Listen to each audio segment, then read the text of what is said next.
Tommy Boyd.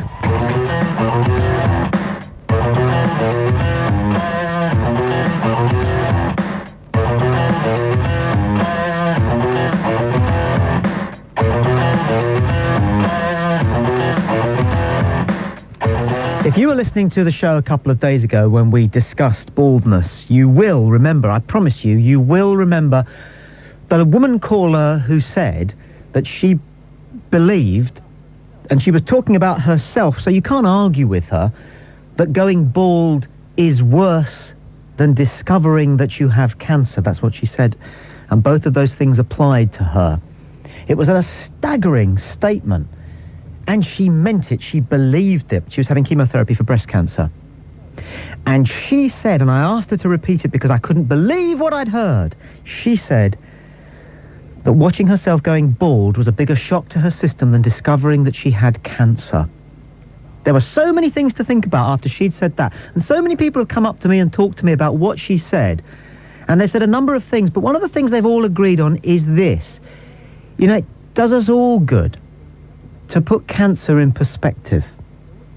It's still the killer that it was, in many ways. But in many ways, it's not the disease and it's not the bogey that it was. Free call 0500 10 53 89. This show likes to put a positive spin on anything, but I'm not going to go so far as to say that cancer is wonderful or fantastic. But I am going to ask you whether you can join me in this campaign between now and 4 o'clock and agree that cancer, it's not, you know, that the thing that turns us all into scaredy cats that it used to be. For example, you can say the word now. Do you not remember the time in your life when you couldn't bring yourself even to think the word? Because, I don't know, because you were so frightened of it that you suspected that even if you were to think the word, certainly if you were to say the word, certainly if you were to be flippant when you said the word, somehow you'd be wishing it upon yourself. Well, come on, let's lay a myth here. Let's kill a ghost. Let's, as the Chinese say, smear a ghost's face with ink. Let's say cancer. Okay?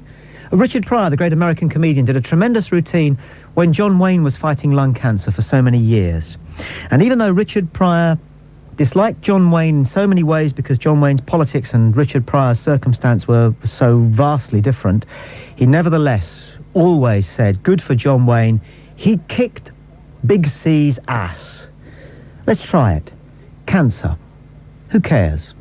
Can we do it? Free call 0500 10 53 89. I blame the media up to a point. You'll never pick up a Sunday newspaper without there being at least one cancer story in it. And it will either be researchers have discovered that X causes cancer, or, and this is almost just as bad, X helps in the fight against cancer. I have read that drinking large amounts of coffee because of the caffeine in them can help, researchers say, ward off different types of cancer. Free call 0500 10 53 89. Is it something you've conquered? Let's talk about it. How do we tell you you've got it? I don't know. I hope I never find out, but I know that if I do find out that I have got cancer and 1 in 3 people contract it and die of it, if I do find out, I think it will have helped me to have put it in its perspective before the doctor says to me whatever the doctor says. What does the doctor say? Free call 0500 10 53 89. Are doctors trained in how to tell people this piece of news, which one assumes, one would imagine is the worst piece of news a doctor could ever tell you? Free call 0500 10 53 89. We don't talk about it in front of our children. If an elderly relative dies of this illness, it's still referred to as it has been for thousands of years. It's not a new thing to be terrified of saying cancer. Kings and queens of Britain in medieval times died of cancer, but they called it a wasting disease. Couldn't get their heads round it. Couldn't say it. That taboo thing, for fear of wishing it upon yourself if you merely mention it. Free call 0500 10 53 89. To my discredit, I forget the name of the woman caller who issued this extraordinary statement, but if she wants to come back and climb aboard this programme, since it was effectively her idea, we'd love to hear from you again. Free call 0500 10 53 89. Smearing a ghost's face with ink. Cancer. Not that bad. we say it? Does that sound all right? Can I say it's wonderful? No, that's stupid. It's not that bad. Not all it's cracked up to be. Could be worse. Well, we'll find out between now and 4 o'clock. I'm Tommy Boyd. This is Talk Radio. There's a good argument for listening.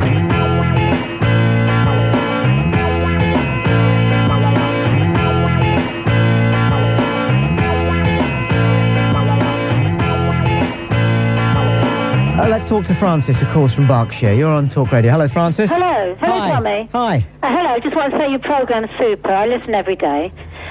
This cancer lark, I mean, people say it's nothing, but when you're told that you've got malignant cancer, it is terrible. And I was told that. And, you know, luckily I'm all right. But lots of my friends have died from it. What I'm saying is, it is a dreadful thing to hear, to be told that, you know, the day that you're told. And you never really get over it. You know, the shock in your brain is always there. You're always thinking it's going to reoccur. Are you there, Tommy? I am, yeah, I'm hanging on your every word. Yeah, but what I'm trying to say is people talk lightly of it. No, they if don't. They haven't had it, you know? No, you see, all right, I'm going to say is you're wrong, Francis, because nobody talks lightly of it. That's the problem. Who talks lightly Yeah, but I of mean, cancer? now they're trying to say it's not the big scare of... Who is? Well, lots of people in the paper say, oh, you're going to get over it, and No, hundreds they of don't. people never get over it. No, they don't. No, they don't. Well... They don't, you're I've wrong. just heard of another friend now, he's 61, the same age as me, and he's got pancreas cancer, Don't you know? And change the subject, because what we're talking about today is the image that this sickness has got. And it really has got the blackest image. Oh, I agree, yeah. Nothing is worse. Nothing is worse. It really is the biggest bogey word in the English language. It is, yeah. Isn't it? Yeah. So I don't know where you get off saying people make light of it these days, because I haven't seen enough of that. I think people should make more light of it. Yeah, well, I had to make light of it to carry on with everyday life, you know? You're telling us what a shock it was to your system. Yeah, that to my husband's when they told, and I didn't even know I had it. But that kind of helped you. Well, that's right. You know, they look at you straight in the eye and say, look, you've got a malignant cancer. Right, so you want this spell to be broken. Yeah, there is a kind of way to go around about it, of course. It caused you more pain because of the false image that it has. Yeah, all right, I agree with that. That's the road we're inching down this afternoon. Right, yeah. You on our side? I am on your side, and I hope that they can squash the myth, really. Yeah. Thanks for your call. Pauline calls from Birmingham. You're on Talk Radio. Pauline, good afternoon. Hi. Hi. I had two friends who died of cancer about in the space of 6 years. And I find that it's people around them who are the ones who paint the gloomy picture. They did die of it, like I said, but they lived their life as much as they could.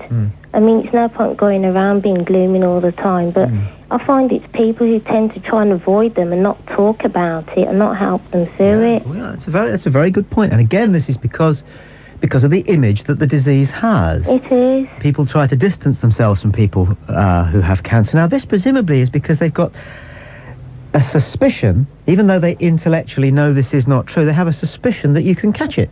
Yeah. Which you can't. I don't think that was the case. I think it's just that people didn't know what to say to them because they thought, oh, you're going to die, what am I going to say? I can't cheer you up.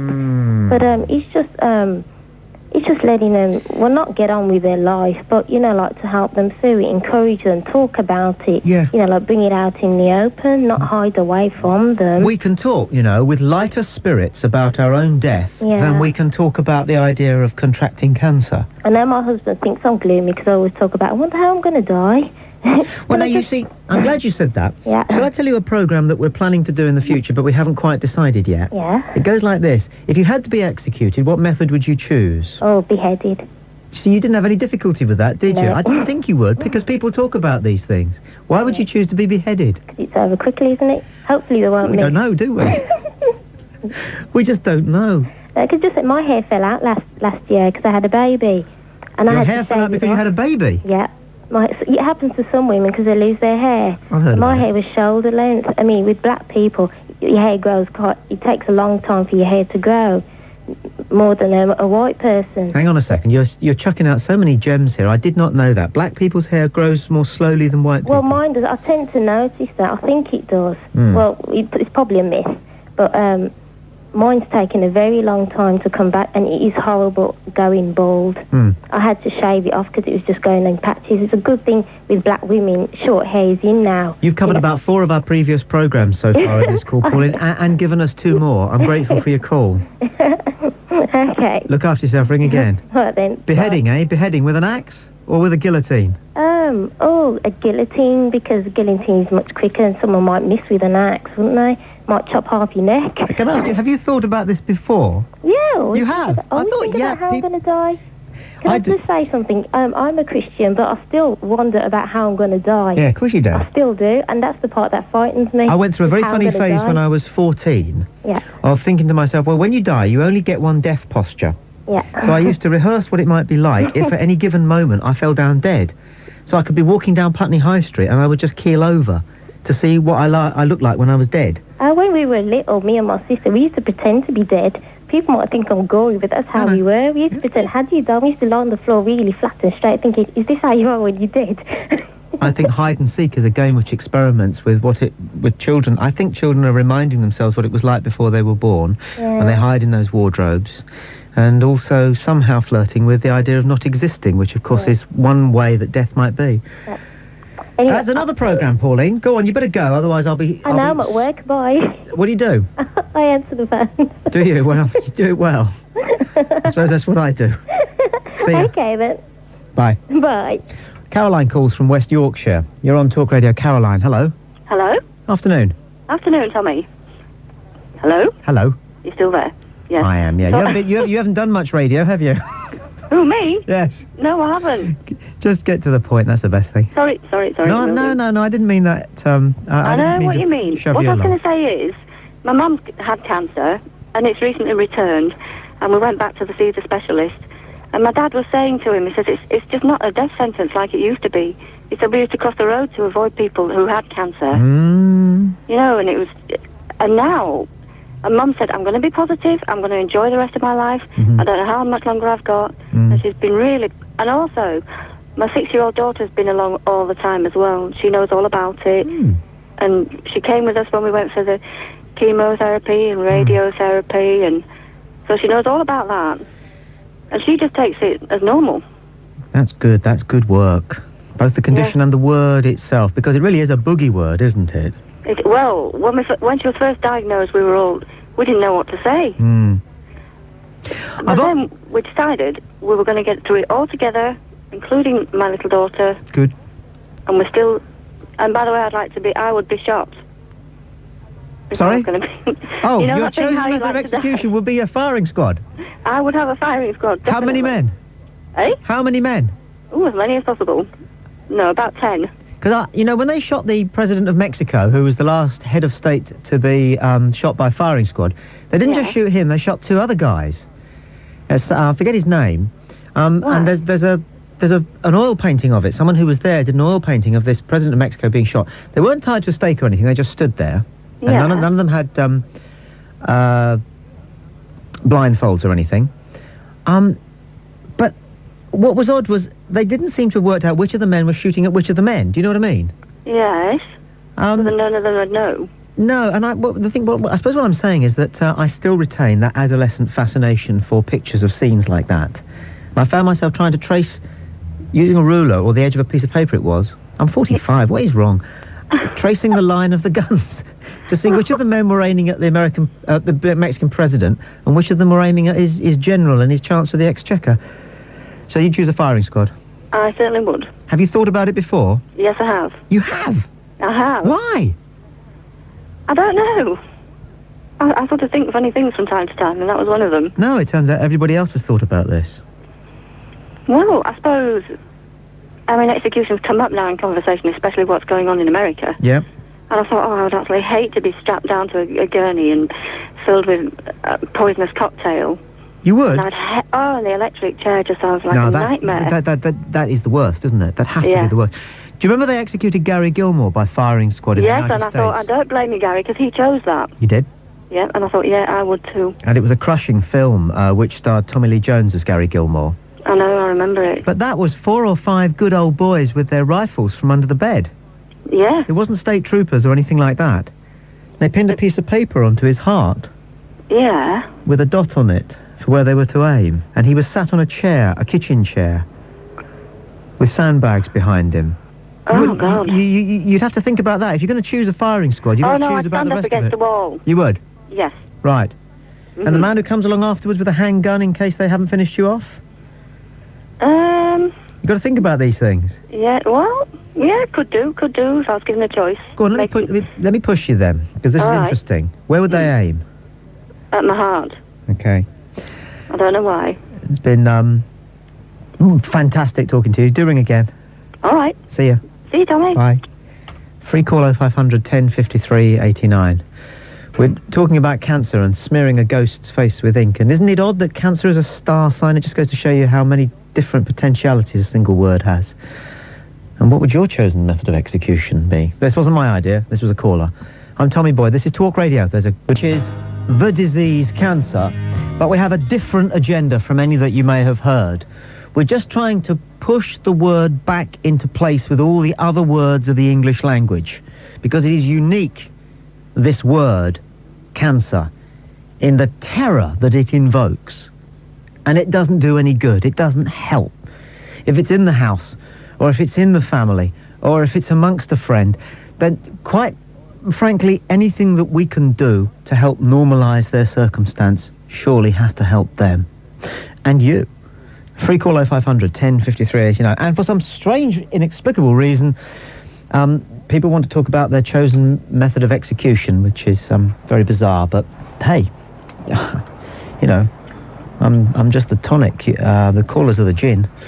Nigel calls from Chester. You're on Talk Radio. Nigel, good afternoon. Hello, Tommy. Yeah, Nigel. At last got through to you. Yeah, you know, we were saying before about people being guillotined and it being instant. Apparently, I read somewhere that during the French Revolution, when they used to guillotine people, when it sort of came to its sort of peak of excellence, when they used to pick the heads up out the basket and sort of show the crowd, they quite often got people blinking and gasping, and they were quite aware, apparently. I'm not sure if it's a real fact or not. We wonder, don't we? It does, doesn't it? Yeah. I mean, obviously your brain would carry on working for a while. As schoolboys, we talk about it. That's right. I have a theory that you are not beheaded. You are bebodied. Yep. That's like the half a bottle of milk thing, isn't it, with the pessimists and optimists? Well, no, think it through. If you were to part company at the neck, right, where would your perspective be viewed from?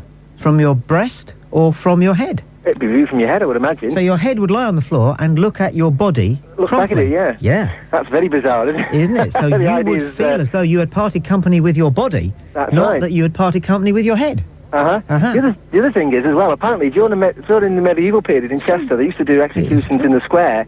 They did? And there was an executioner who was so good, he could cut the head off and reach down inside the body and pluck the still beating heart from inside the body cavity. Again, whether or not it's just a fable, I don't know, but a couple of strange things there about executions. And some of those history books that you get that have little drawings of all sorts of terrible executions. And I used to collect bubblegum cards when I was a boy. I can't believe that this used to happen in the middle 50s, early 60s.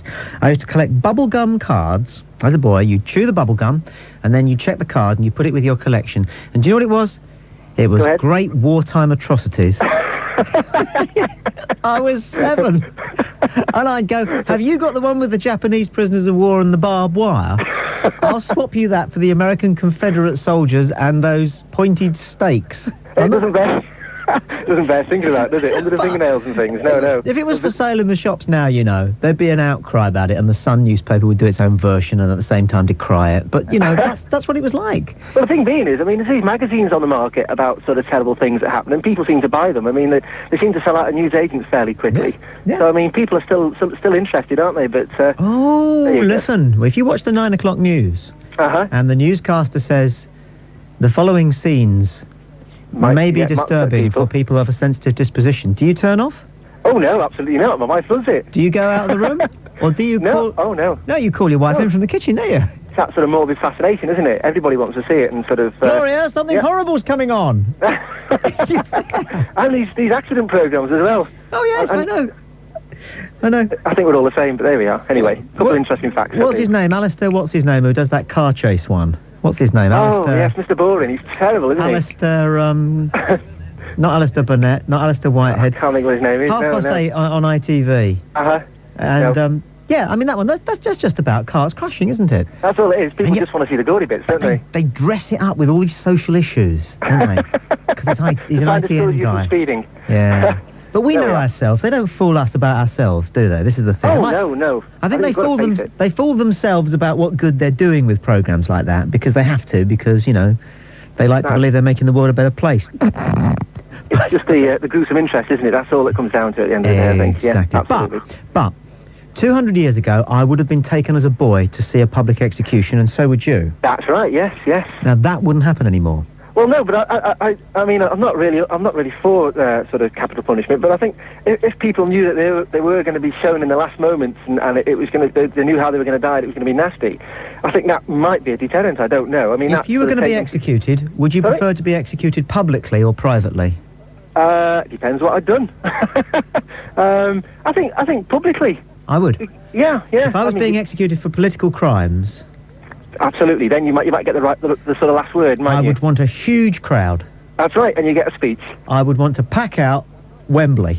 I would. You might even get the last cigarette as well. Exactly. Yeah, I'd make a meal of it. Pay-per-view. Free call. Thank you, Nigel. Free call 0500 10 53 89.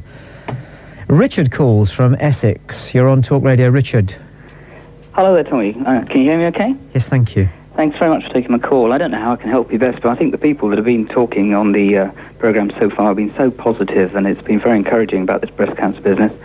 Our own situation is my wife's in her mid-40s and has breast cancer and has been, tremendously courageous, incredible woman, really. But I wanted to tell you a little bit about our training. I'm a doctor and GP. We didn't have much training. The first time we had to sort of tell somebody they had cancer, it was, you're the medical student around. You go and tell that old girl her husband's dying. There wasn't very much, but I gather from my daughter who's been down in the Royal Free that things are much better now, and people are better at talking about cancer. How do you do it? How do you do it now, Richard? How do I do it now? Today. Well, at the moment, I'm retired just at the moment for a year or two, but I was working in a hospital very recently, and there are 2 or 3 ways of doing it. There's all sorts of training, that you're given. You're sort of told to sort of give good news, bad news, to try and give prognosis, to try and be kind, and all that sort of thing. To be honest with myself, I found that the only way to do it was just to pick the moment, pick the patient's face, if it's the patient or the relative's face, and then go in with with them, be alongside them. There's no point in sort of saying, well, I've got a busy clinic, mate, but, come and see me in a week, or whatever. Tell us all how to deliver bad news. I once thought that I was going to have to tell my wife that her father had been murdered. Yeah. Somebody got there first, so I didn't have to do it. I asked around a number of people if they had any ideas about how to break a piece of news like that, and they all said the thing to do is to say it quite quickly, but to just precurse it with something along the lines of, I'm sorry, I have such bad news for you, di-da-di-da-di-da. Is that approximately what you do? I think most people are a little bit pre-warned, Tommy, and I think that helps us, because they sort of look at you and you say, you're ready, and you say, look, I'm sorry, folks, but... And as a GP, you may have known the patient for 20 years, So it's not that you're suddenly saying it like some junior doctor having to do it in a clinic, but as a GP, you perhaps say, look, I've got to tell you some bad news. Let's talk about it. I'll be there for you. That's good. That's how you start. That's good. To be honest, I've got to tell you some bad news. Yeah, how this is difficult for both of us. You can show a bit of vulnerability. I mean, I've absolutely no problem with the fact that I've cried sometimes when I've told people news like this, especially when... What, with them, in front of them, or afterwards? Yeah, I delivered a stillbirth when I was quite young, and it just cut me up completely. And the mum and dad and I we just cried together, and then we prayed together. It was great. And what kind of a range, if there is a range of reactions, do you get to delivering people what is more or less the worst news there is, which is that they have a terminal illness? Well, in the old days, when I say the old days, let's say the 70s, I mean, everyone used to say, 3 months and we're out. And everyone talks in terms of have a good time, you've got 3 months and so on. I think with the improvement of treatments, nobody really knows.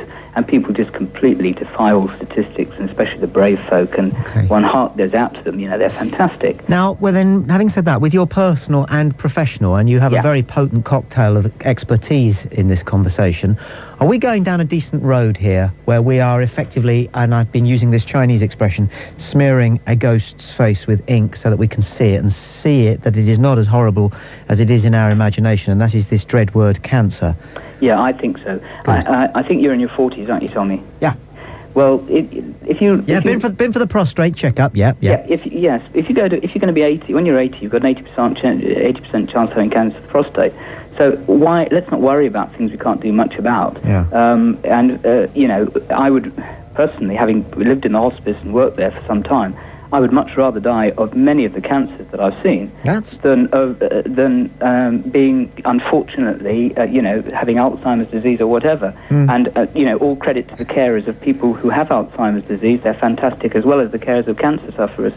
But from our own point of view, going back to whether we thought, oh, this is the last straw or whatever, we both knew that my wife had a 1 in 12 chance of having cancer, because women do, of the breast, that is.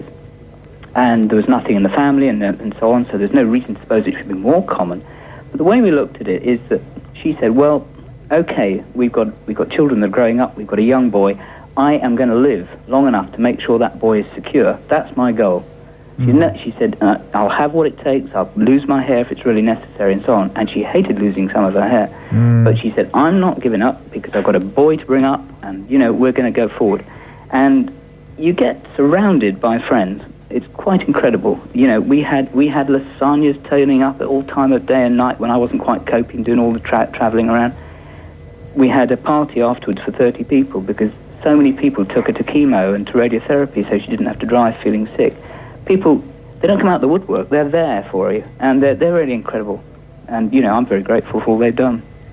It's nice to hear what you've had to say on this one. Thanks for your approach. I think you've got the right approach. I think that you can calm people down. You seem to have the measure of the system, and I think you're really right to bring this subject up. Well, good luck with everything. Good luck with you too. Cheers. Bye now. Free call 0500 10 53 89. Forgive me for not asking him what his preferred method of execution would have been. Forgive me for that. But on the other hand, I think he'd have been quite happy to do it. The man certainly wasn't without every human facet, including humour. But there was a lot to listen to in what he had to say, wasn't there? Free call 0500 10 53 89. Jill calls from London. You're on Talk Radio, Jill. Hello, Tommy. Afternoon. Hello. Just really, like you said, humour. Deal with it with humour. I'd lost my father a few years ago now to cancer. My brother-in-law at present has testicular cancer, and he's a relatively young man, 38 years old. But I don't know if you've heard of a tape by Peter Cook and Dudley Moore. Derek and Clive Live. The cancer tape. Yes. That is just so hilarious. We have it at home. Yeah, well, so have we, and we were playing it, and Peter was there the other night, and he was rolled up. And I mean, he's got testicular cancer, so obviously we won't go into it because it's very blue, but people should listen to that. They should. And we're all going to die, aren't we? Yes. I know. Bugger it. Sorry? I can't hear you very well. No, I couldn't hear you either. Are you there? I am, yeah, right. Mostly. You went away. I don't know what happened. Down a tunnel somewhere. Yeah, but no, just try and deal with it with humour if you can, because like I say, at the end of the day, we are all going to be dead. It's not a very nice word, it's not a very nice thought, nor is AIDS, but we're all going to die. What's a bigger boogie? Cancer or AIDS, do you think? Because AIDS, for a while, AIDS overtook cancer as being the thing that young men, certainly, I don't know about anybody else, feared the most. Right, even more than cancer, I think, it's true to say, men feared contracting AIDS. But I think that probably has changed, and cancer's back at the top of the tree. Wouldn't you guess? I would think so, but particularly testicular cancer among young men is, they say, on the increase, and obviously not checked enough, so there's a real good point. I mean, everybody goes on about breast cancer, and we're all very, very well informed around breast cancer and about it, but a lot of young men, and I know 4 young men who've had the start of testicular cancer. What do you look for? I don't look for anything, I'm a married woman. Well, no, I mean, what should men... I mean, women know how to examine themselves for breast cancer, don't they? Well, that's self-examination, isn't it? Obviously, for men as well. What do men do if they're going to examine themselves for testicular cancer? Well, they switch the Derek and Clive live tape on, and it might explain. But, it's lumps in their testicles. Yes, you and in can. their groin area. Feel the scrotum and what's inside it, and if it feels as though there's more there than there was last time you felt. Yes, 2 lumps on one side instead of 1 or something like that, then go to the doctors. But I think I think among young men anyway, it's very strange. They don't seem to examine themselves. They're not, or if they do it behind closed doors. It's not, young girls are taught to examine their breasts and taught to do it around their period. Boys and men really aren't. Nice talking to you, Jill. Bye. Oh, and what method of execution would you choose? Executing me or somebody else? You. Executing myself. No, well, if somebody else brought it up, and people don't seem to mind talking about it, and it is amusing. Well, I haven't thought about it. You've never thought about it? No. Well, a lot of women have, it turns out. No, 5 young children. I don't have time to think about killing myself. Only in my dreams. Yeah, let me think. I don't know, some sort of drug that would let me be really high and then just dead. Right. But I don't know what that would be. No, nor do I. Nor do I. Yes. There's got a few votes around here as well. A lethal injection over a period of about 35 years. Yes. Acquired from a man with a BMW outside the fast food restaurant. I know, at 12 o'clock at night. I don't know what I'm talking about. Free call 0500 10 53 89. Who to talk to next? Why not Doug in Hertfordshire? You're on Talk Radio. Doug? Hello. Hello. Hello. I think there's a lot of ignorance still about cancer. My God, you're right. I've got a boxer dog. I'll give you an example. She's got lumps and things on her, and I'll take her for a walk, and people won't come near her and won't stroke her or nothing. Oh. Because I suppose they think they're going to catch something. What has your dog got then? Well, benign things or lumps. Boxers get lumps. Here's another word which is normally associated with cancer, but it should not be only associated with cancer. Boxers? No. Tumours. Oh, yeah. No, people don't walk away from well, sometimes. They do my boxer, I can assure you. Well, it's got tumours, that's the word, isn't it? It's a horrible word. I think it is.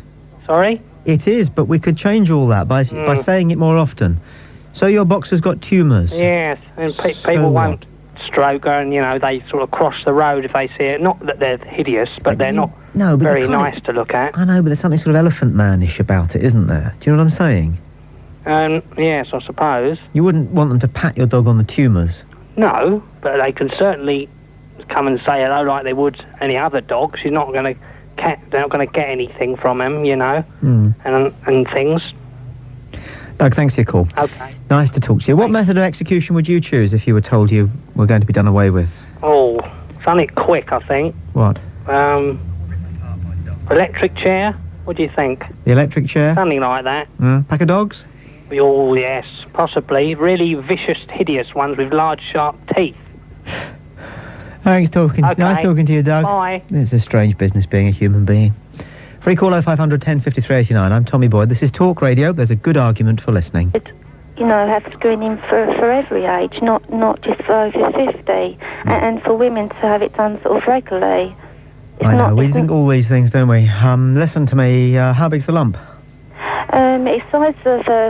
It's not the size of a pea, but it's the size of, say, half of a pea. And I never knew of what, friends say to me, the lump's this, the lump's that, if it's cancerous.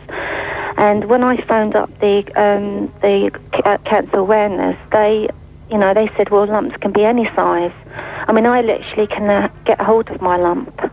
It's not from beneath. It's not like if you check your breast and you press. Mine is literally on the. I can actually get hold of it. And I think the worst thing, of course, is having to wait until tomorrow. Well, this is it. I'm actually having this done privately because I, pulled an appointment through as a normal thing at the hospital, and now they're saying to me I've got to wait 5 weeks. And my husband said, and then I phoned up to find out how much it would be privately, and they can do it tomorrow within 2 days of phoning up. Now listen to me. There's nothing I can do about that. No. But what we're trying to do between 3 and 4 on this show this afternoon is just trying to push back the horns on this word cancer. Yeah. Okay? Or put a cork on them or something, I don't know. Because we're so frightened of the word, aren't we? Yeah, it is, because you just... Can you say the word? Can you say the word out loud and proud and big? In its face. Can you say the word cancer in its face? Well, I can say cancer, but, people, as soon as you say the cancer, people are just so frightened of it because they just think it's a death sentence. Well, we've got to say it more often because there's so many people say, oh, he's got cancer. Don't like that. Don't like that. Like No. that. Terrified to even say it. But if you and I say it, if we go on saying it's just a word, it's just a thing, and lots of things kill you, and this won't because this isn't, in your case, and you've been sensible and you got it early. Yeah. But what is happening is that you're suffering because of the tyranny of the word. Yeah. Cancer. Go on, say it. Cancer. Well, it's not a thing you've got, it's just a thing. It's a concept of words. It's an illness, you know, Yeah. that they cure these days. Well, Yeah. easy, actually. I mean, Especially when you're no age, which you aren't. Cancer. Yeah. What? I mean when I spoke to someone, they said, I said that when a younger woman gets like breast cancer, are you more likely to die? Because I always think that when you get it young, that means that the chances are that you won't survive. And she said that's completely opposite. She said that you've got more chance because you're young, you've gone quick, and I say that to everybody. Is as soon as you see something, is to go straight away. Yeah. You got a funny old line there, Suzanne, but I wanted to hear everything you had to say, and I think that was the right thing to do. I remember being told when I was small that if you got cancer when you were young, because your body was virile and active, then the cancer would spread more quickly through your system. Whereas when you are older and your body and your metabolism is slower, then the disease can take longer to travel its course. I don't know who said it to me, but dumb thing to say. Dumb thing to say, because it's wrong. And even if it was right, what do you go around telling young people that for?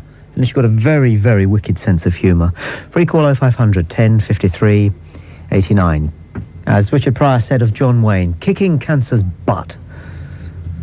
I'm Tommy Boyd. This is Talk Radio. There's a good argument for listening. We have June in Hampshire. You're on Talk Radio. June in Hampshire. Hello. Welcome to Talk Radio. Tommy, hello. A success story after all your people who are so frightened. I had cancer of the colon identified in 93 and had a massive op, but I'm nearly 5 years up and as fit as can be. Good. Isn't that excellent? Of course. But the way of being told was a horror story. The consultant saying to me face to face as I was stripped for action with no knickers on, you have a cancer, you have a serious cancer. And he and his Mrs. Danvers look-alike nurse just left the room and left me there, and that was bad. That's what all the Macmillan nurses try and avoid, and that's what people raise money to try and avoid, this blunt way of telling people and then leaving them with no help at all. But other than that, it wasn't a death knell for me. No. So is the word now not the horror word that it was for you? No, it isn't, and I take great delight in telling people and... Can you be light about it? Can you be light about cancer? Yes, I think you can. And be flippant about it? Well, I think if you catch this thing early enough, the prognosis is excellent. Yeah. And my late father was an oncology surgeon, and he just drilled it into the three of my brothers and I that if ever anything didn't heal, didn't cure, didn't change and cure itself, go and do something about it. I wonder why this disease, of all diseases, is so feared. Well, I think it's because there are so many, many variants in it. No, there are variants of lots of other diseases, aren't there? Yes, but this one, you think it's... And I think it's because so many of our relatives in years gone by did die of the disease. More die, but more, but and lots I think of other dreadful things. stories are passed around about chemotherapy and radiotherapy, and I think that both these areas of medicine are improving year on year. But what about, there are much worse diseases. And Well, I don't understand why it was that about 2 years ago we had an epidemic of this flesh-eating bug. Yes. I don't know if it's still happening, but it's not making the papers because we're bored with it, or whether there was an epidemic of it. But I mean, that seems to me to be an infinitely more horrific Well, that's thing a to horror suffer story, from. isn't it? Yes, it is. And I've got a younger brother who was a helicopter pilot, and he was struck down with a massive stroke, again in 93, in his early 40s. And he's wheelchair-bound now, and yet people don't associate strokes so much with young people. I've got it. I've got a thought. What's that? Well, you tell me. A lot of people... The pace of life and the stress, do you think, or...? No, I was thinking, a lot of us, we get a slight stomach ache, okay? Yes. Or just an ache within our torso. Yes. Okay? And we think to ourselves, that's probably indigestion, isn't it? All right? We get a mole that goes a bit funny. We think to ourselves, that's probably indigestion, but then we have a quick thought, don't we? We go, what could be the worst case scenario? And we never do a casual worst-case scenario that ends up at multiple sclerosis or muscular dystrophy or any of the other things which are equally deserving of our concern. You're quite We always right. think to ourselves, casually, our worst-case scenario is cancer. Maybe that's part and parcel. And you also think Of you'll its be 6 identity. feet under in under 5 years. Mm. You're doing a lot of good airing this. You No, I really, don't. really are. Well, as long as it gets us through till 4 o'clock, you know. Well, I think there are obviously so many people, there are very sick people listening, but to discuss it, not to have it an obscene word. You can Yeah. say the F word on the telly, but barely can you say this. Do you know, that's a really... No, you must end it there. I always like calls to go out on their best... All right. Best possible remark, and that is brilliant. You can say the F word on television, but you can't say The C word. cancer. Yeah, who's had cancer in EastEnders? I don't know. I don't watch Nobody. that. I watch Coronation Street. Yeah, nobody. We've had every flipping issue under the sun in that programme, but we haven't had the old big C. Thanks for your call. Okay. Good to Goodbye. talk. Yeah, Bye. Paul calls from Lancashire. You're on Talk Radio, Paul. Hello. Hi. Right, I'm just ringing up to say that my son was diagnosed with cancer when he was 17 months old. When we was told, they said that he'd be dead within 3 months. He's now coming up to his 6th birthday.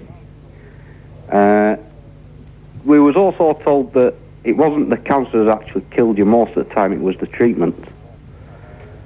Now, a lot of people... I don't know if that's going to make you feel any better, is it, really? Well, it doesn't. No, I suppose it doesn't, no.